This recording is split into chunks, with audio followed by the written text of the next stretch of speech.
நிறைய இளைஞர்கள் பார்த்தீங்கன்னா, அந்த டீனேஜ்லேருந்தே ஸ்டார்ட் ஆகுது பிம்பிள்ஸு. நிறைய பேருக்கு வந்து மன ரீதியா அவங்க வந்து ரொம்ப பாதிப்படைகிற பசங்கள கூட பார்த்துருக்கேன். நிறைய பெண்களாகட்டும் சரி, இளைஞர்களாகட்டும் சரி, அவங்களுக்கு வந்து அது ஒரு அழகு இல்ல அப்படின்னு சொல்லிட்டு கண்ணாடியே பார்த்துட்டு இருப்பாங்க 24 மணி நேரமும். ஸோ அவங்களுக்கு வந்து அதை எப்படியாவது சரிப்படுத்திட முடியுமா அப்படின்னு சொல்லிட்டு எவ்வளோ ஸ்கின் டாக்டர்ஸ் கிட்ட போறாங்க. நிறைய ஆயின்மெண்ட்ஸு, நிறைய மெடிசன்ஸ் எடுக்கிறாங்க. ஸோ அப்பயுமே அவங்களுக்கு பார்த்தீங்கன்னா நிறைய பேருக்கு எடுத்த உடனே அக்ரவேஷன் ஆகிறதையும் நம்ம பார்க்குறோம். ஏன்னா நம்ம வந்து பிம்பிள்ஸ் வந்து வரத்துக்கு நிறைய காரணங்கள் இருக்கு. அதுல ரொம்ப முக்கியமான காரணம்னா ஹார்மோன் இம்பேலன்ஸ், அதுக்கப்புறம் வந்துட்டு நம்மளோட இன்டைஜஷன், ஃபுட் வந்து இன்டைஜஷன் ஆகிறது. இது ரெண்டுத்தையுமே கவனிச்சு நம்ம வந்துட்டு இதுக்கு ட்ரீட்மெண்ட் கொடுக்கும்போது கண்டிப்பா இந்த பிம்பிள்ஸ்ல இருந்து வெளியே வரலாம். இப்போ பாத்தீங்கன்னா ஒரு சில பையன்களுக்கு வந்துட்டு டைஜஷன்லாம் ப்ராப்ளம் கரெக்டா இருக்கும், ஆனா பிம்பிள்ஸ் அதிகமா இருக்கும். ஏன்னா அவங்களோட ஹார்மோன்ஸ் இம்பேலன்ஸா இருக்கு. அவங்க அப்பாக்கு இருக்கலாம், அது வந்துட்டு ஜெனட்டிக்கலா கூட வரத்துக்கு வாய்ப்பு இருக்கு. அப்படி இல்லைனாலும் இந்த காலகட்டத்துக்கு ஹார்மோன் இம்பேலன்ஸ் ஆகிறது, அவங்க நைட்ல வந்து கண்டிப்பா சரியான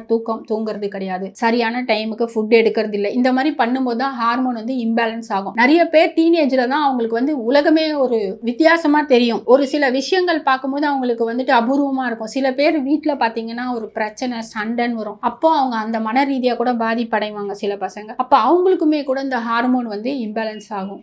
ஸோ அந்த மாதிரி இருக்கும் பொழுது பிம்பிள்ஸ் வர்றது. இப்போ படிக்கிற காலத்தில் பார்த்தீங்கன்னா அவங்க பயம் நிறைய இருக்கும். ஐயோ நம்ம நிறைய மார்க்ஸ் வாங்கணும், பெற்றோரும் வந்து அவங்கள ரொம்பவே வந்து டார்ச்சர் பண்ணுவாங்க. இப்படி படி படி படி படின்னு சொல்லிட்டு ரொம்ப வந்துட்டு அவங்கள வந்து ஒரு என்ன சொல்றதுன்னா அந்த படிப்பு தவிர வேற எதுக்குமே கொஞ்ச நேரம் கூட அவங்க அலோவ் பண்ண மாட்டாங்க. கொஞ்சம் ப்ரீத் பண்ணிக்க கூட விட மாட்டாங்க. படிச்சு தான் ஆகணும் 24 மணி நேரமும். நிறைய பேர் வீட்டில் இது நடக்கிறத பார்க்கறதுனால தான் நான் சொல்றேன், எல்லாரையும் நான் சொல்லலை. ஸோ அந்த மாதிரி இருக்கும் பொழுது அவங்க வந்துட்டு மன ரீதியாக அவங்க வந்து கஷ்டம் படும் பொழுது கண்டிப்பா ஹார்மோன் இம்பேலன்ஸ் தான் ஆகும். அப்போ நிறைய பேருக்கு பிம்பிள்ஸ் வருது. ஸோ இதெல்லாம் எப்படி சரிப்படுத்துறது, இதுக்கு என்ன உணவு தான் எடுத்துக்கிறது? நார்மலா பாத்தீங்கன்னா அதாவது இன்டைஜஷன் இருக்கக்கூடிய சமயத்துல கூட பிம்பிள்ஸ் வரும். அவங்க எல்லாம் வந்து கண்டிப்பா ஒரு பால் வந்து கண்டிப்பா கொஞ்சம் தவிர்த்தா பரவாயில்லை. ஏன்னா பால் வந்து நிறைய வந்துட்டு டைஜஸ்ட் ஆகிறதுக்கு கொஞ்சம் கஷ்டமா இருக்கும். ஏன்னா அவங்க நைட்டு படிக்கிறாங்க பசங்க. ஸோ நைட்ல வந்து தூங்காமையே இருக்கிறது தான் பெரிய பிரச்சனை. ஸோ தூங்காமையே இருக்கும்போது அது லிவர் கிட்ட தான் போகுது ஆட்டோமேட்டிக்கா. ஸோ அதனால தான் பிரச்சனைகளே வரக்கூடியது. அதனால நான் என்ன சொல்றேன், அந்த டைம் வந்து அவங்கள வந்து தூங்க சொல்லிடுங்க.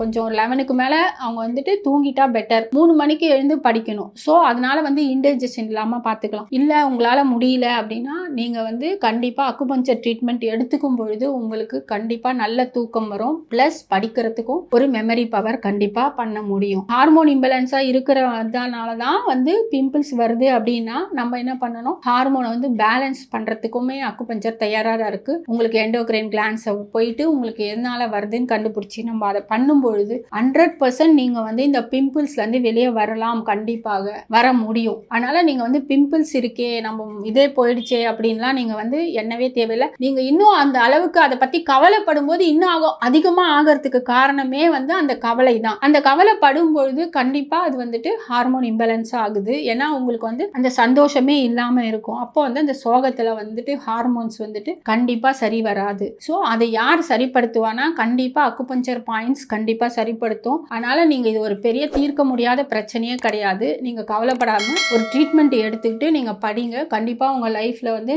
நல்ல நிலைமைக்கு வரலாம்.